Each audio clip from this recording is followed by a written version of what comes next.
তোমালোকৰ বাৰু পূজাৰ যা যোগাৰ কেনেকুৱা চলিছে? পূজালৈ পিছে বেছি দিন নাইও, আহিয়ে পালে আৰু এইফালে গা ধুই উঠি এটা খেজু খালোঁ আৰু এটা পাৰ্চেল আহিছে। পাৰ্চেলটো খুলিবৰ কাৰণে ছোৱালীয়ে পাগল হৈ গৈছে।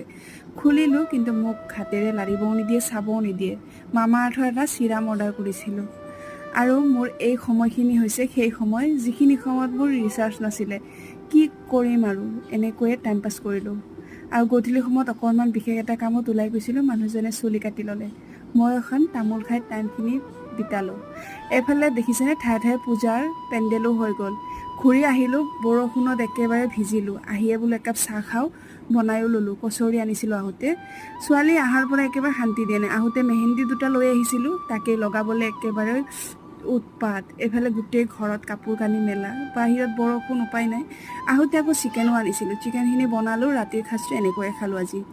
আহিছোঁ, বাই।